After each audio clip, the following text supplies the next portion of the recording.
আমার আমার আমার যে কোনো আর্টিস্টকে দিয়ে যে কোনো কাজ করানোটাই চ্যালেঞ্জ লাগে, চ্যালেঞ্জ লাগে যে কোনো এনি পারফর্মার। ধরো মানে আমার আসলে মাঝে মাঝে তো এরকম মনে হয় যে মোশাররফ করিম কেন সাকিবের মতো নাচতে পারে না, হ্যাঁ মানে এরকম একটা গানের সাথে কেন নাচতে পারবে না, চঞ্চল কেন পারবে না।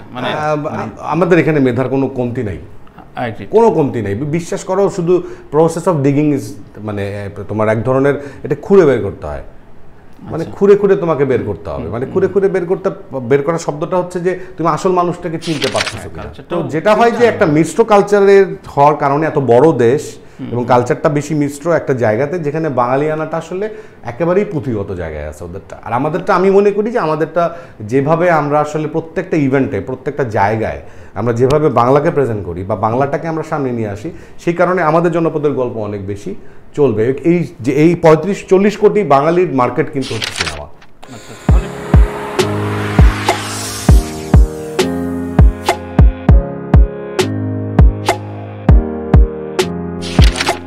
আপনার কাছে এখন নেক্সট হোপটা কেমন মনে হচ্ছে ফিল্মের এরিনা? আমাদের ফিল্মের জায়গাটা আমি মনে করি যে বাংলা 35 কোটি বোধহয় বাঙালি সারা বিশ্বে, হ্যাঁ। তো আমার কাছে মনে হয় যে এবার 40 করোড়। আচ্ছা, আমার কাছে যেটা মনে হয় যে আমাদের এই জনপদের গল্প, মানে আমি মনে করি যে দুই বাংলাই তো আছে, কিন্তু আমাদের এই জনপদের গল্পগুলা মানুষকে অনেক বেশি কানেক্ট করে, বাঙালিদের মনে অনেক বেশি কানেক্ট করে। কারণ এখন যেই পশ্চিমবাংলায় যেই বাঙালিরা আসলে এখান থেকে গেছে, তাদের কিন্তু নারীপোতা কিন্তু এইখানেই, এবং তারাও কিন্তু এই মাটি এবং পদ্মা এবং এই নদী এবং সব কিছুর সাথে কিন্তু তারা কিন্তু মিলেমিশে যায়।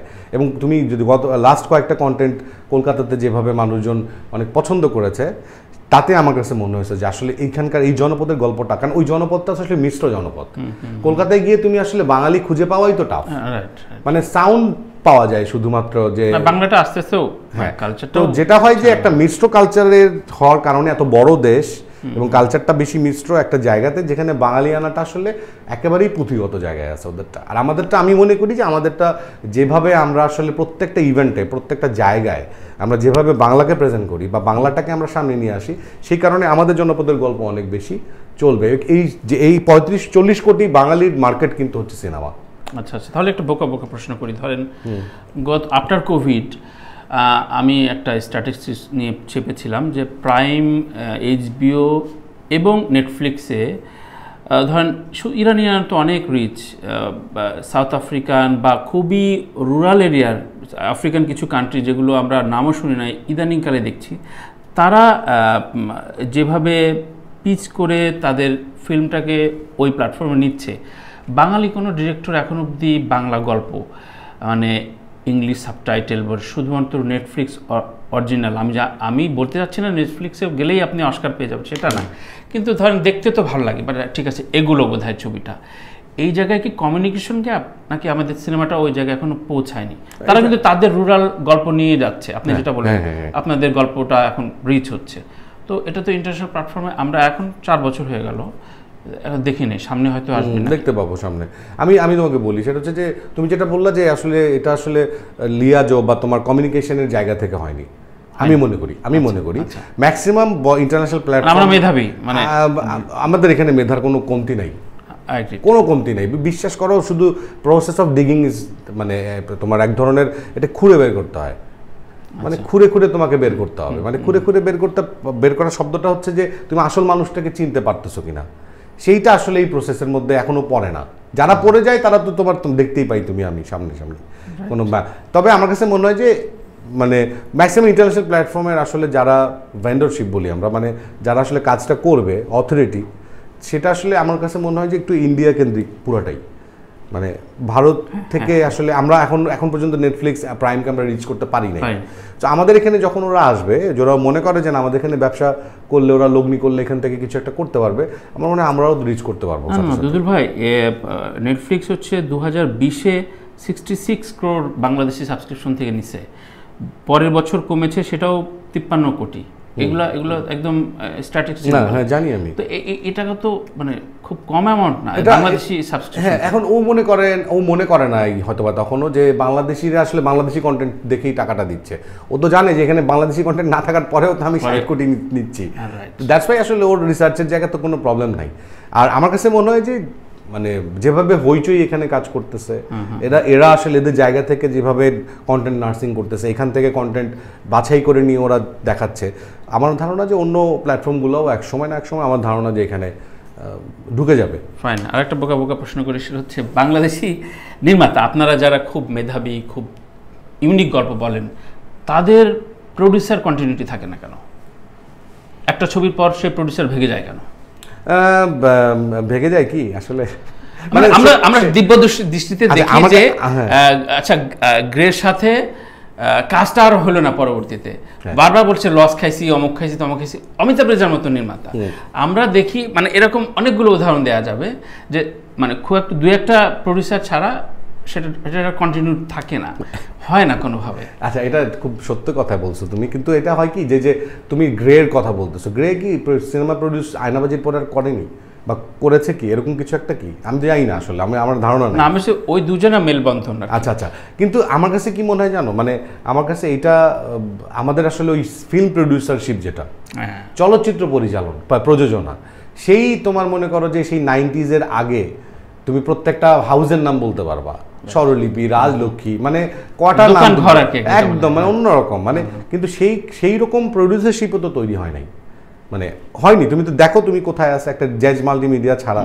তুমি দেখো যে ব্যাক টু ব্যাক ফিল্ম বা ইমপ্রেস টেলিফিল্ম ছাড়া বা ইমপ্রেসের ছবি ছাড়া কারা ব্যাক টু ব্যাক ফিল্মটাকে প্রডিউস করতেছে। আর আমি যখন থেকে কাজ করি আরটিভির, তখন বেঙ্গল মাল্টিমিডিয়া ওদের ফিল্মটাকে ওরা ওদের মতো করে ইয়ে করতেছে। এছাড়া তুমি দেখো যে রেগুলার প্রডিউস করার মতো আসলে খুব পার্সোনাল প্রডিউসার আসলে এক্সিস্ট করে না। একটা ছবির টাকা নিয়ে এসে একটা ছবিকে যদি কেউ বলে যে আমি এক ছবির প্রডিউসার, মানে আমি প্রডিউসার, তাদেরকে আমি প্রডিউসার বলি না আসলে। খুব দামি কথা। তো ভাই আপনি সবচেয়ে বেশি আরাম পান থ্রিলার ধর্মী কাজ করতে, আমার যতদূর ধারণা। তো এই জনরায় কোন আর্টিস্ট আপনার জন্য সবচেয়ে বেশি কমফোর্ট বাংলাদেশে? আমার যে কোনো আর্টিস্টকে দিয়ে যে কোনো কাজ করানোটাই চ্যালেঞ্জ লাগে, যে কোনো এনি পারফর্মার। ধরো মানে আমার আসলে মাঝে মাঝে তো এরকম মনে হয় যে মোশাররফ করিম কেন সাকিবের মতো নাচতে পারে না। আচ্ছা, হ্যাঁ, মানে একদম একটা গানের সাথে কেন নাচতে পারবে না, চঞ্চল কেন পারবে না। আচ্ছা, হ্যাঁ, মানে চ্যালেঞ্জটা নিতে আমার খুব ভালো লাগে। মানে হয় কি, ক্রস থাকে তো অনেক শিল্পীরা, তো অনেক আমি যাদের নাম বললাম এটা তো অসম্ভব মেধাবী সবাই, এদেরকে যে কোনো ক্যানভাসের মধ্যে এদেরকে ঢেলে দেওয়া যায় এবং সেটা আলটিমেটলি তুমি মেক বিলিভের পজিশনে নিয়ে যায় এরা, মানে তোমার মনেই হবে না যে এটাতে উনি ছিল না। জার্নিটা আসলে আমার কাছে কাদা মাটির মতো লাগে, যে কোনো শিল্পীকে দিয়ে যে কোনো একটা কাজ করানোর চ্যালেঞ্জটা ইম্পর্টেন্ট। আচ্ছা আচ্ছা, এখন ইদানিং যেহেতু প্ল্যাটফর্মে যে যার মতো করে কথা বলতে পারি, সমালোচনা, আত্মশাস, তো সেক্ষেত্রে অনেক রকম দুর্নীতিও ঢুকেছে। আপনাকে পছন্দ করি না, 4টা বাজে রিভিউ লিখে দিলাম। এগুলো কেমন আপনার মানে ডিস্টার্ব মনে হয়? এবং প্রত্যেক নির্মাতাই দেখলাম যে এগুলো নিয়ে বেশ বিরক্ত, এবং কোন পরিচালককে অফার করা হয় টাকা পয়সা যে নাহলে ব্যাড রিভিউ যাবে। তো আদতে ভালো ঠিকঠাক সমালোচনা হচ্ছে কিনা আমাদের গণমাধ্যমে? না, হচ্ছে না।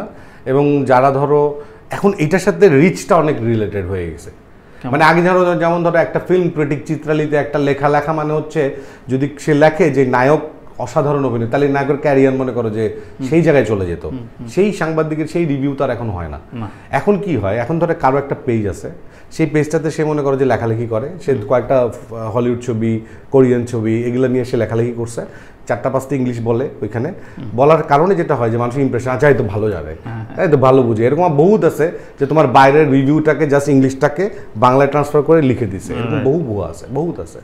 তো ম্যাক্সিমামই এরকম, সবাই না, আমি বলছি ম্যাক্সিমাম এরকম, কিন্তু ওদের রিচ আছে।